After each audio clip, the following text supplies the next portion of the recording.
Today we are going to discuss logic. As we have discussed earlier, logical agents needs a knowledge base. This is a set of sentences in the formal representation called logic.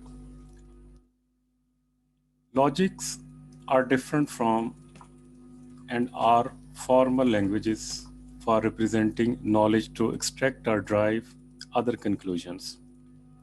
It requires two main components. One is called syntax.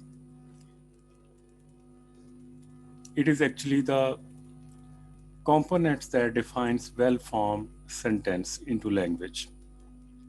And it requires a second component which is semantic,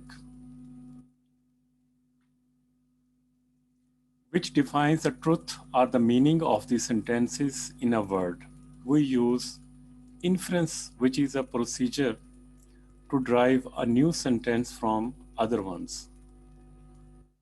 Next is logical entailment.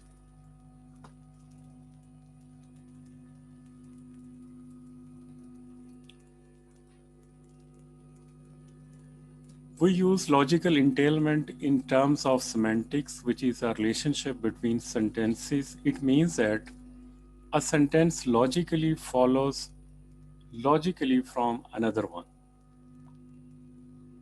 And we would write that, for example, that the sentence also follows logically from the knowledge base.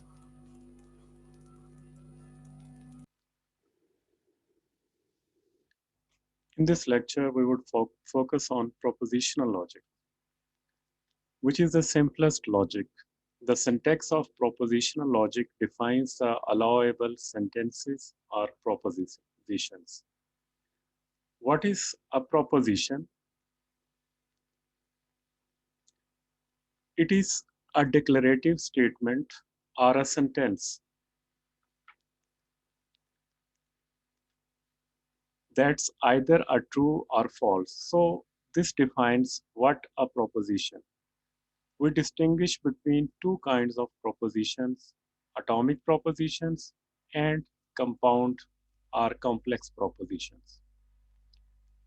An atomic proposition is a single proposition or symbol. The notation usually we like to use uppercase letters combined with some subscript to present those propositions. A compound proposition is constructed from atomic propositions using parentheses and also logical connectives. Okay, so logical connectives represent an important way to combine simple proposition or atomic proposition to make larger ones. Here are few examples of atomic propositions. 2 plus 2 equals 4 is a true proposition.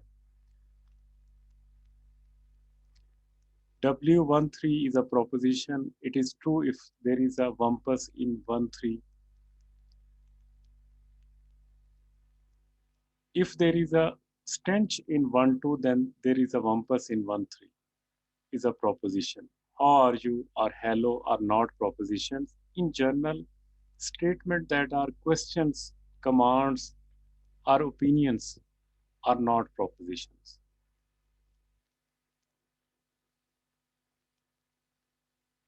In general, anything that is a statement or a question or comment or opinion is not the proposition.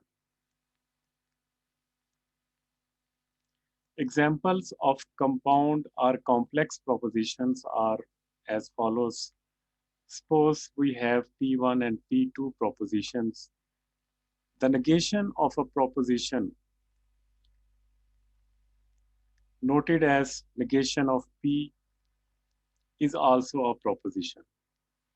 We call in propositional logic a literal, either an atomic proposition or its negation. For example, W13 is a positive literal and negation W13 is a negative literal. But both of them are a compound proposition because they are the negation of another atomic proposition.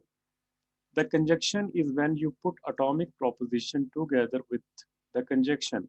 So if we have P1 and P2, it is the conjunction of both proposition P1 and P2. That is W1 3 and P3 1. For example, there was a bumpus in 1 3 and there is a pit in 3 1.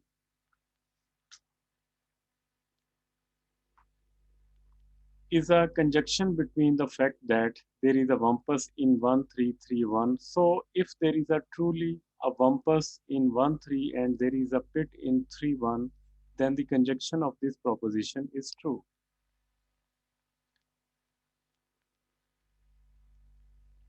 The junction is P1 or P2, so just putting the R between the two proposition. For example, there is a bumpus in 1 3 or there is a pit in 3 1. The implication is P1 implies P2. So we use a symbol.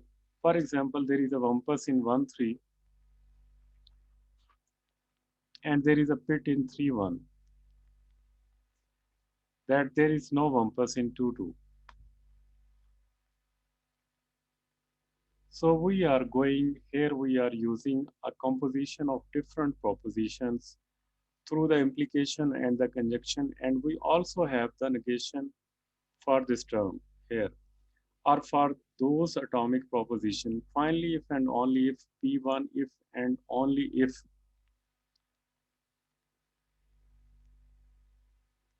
is true. For example, W13, there is a bumpus in 1 3 if and only if there is no bumpus in 2 2. So we are able with these connectives actually to build large and more complex propositions to express interesting facts about the world.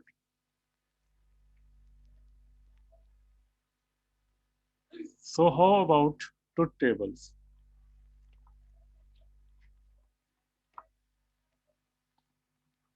The semantics define the rule to determine the truth of a sentence. Semantics can be specified in propositional logic by what we call truth tables. These are very important ingredients in propositional logic in which we have a table of true and false. This is the domain.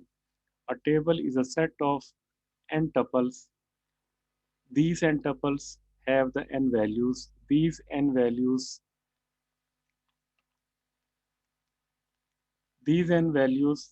are in true or false.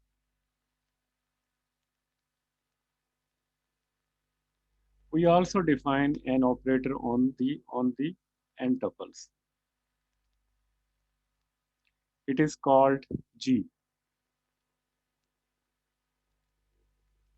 They actually output as a Boolean value for combination of truth value and false. For the possible properties and propositions, then a definition for truth table is an operator G on the n tuples by specifying one Boolean value for each tuple. The number of rows in the truth table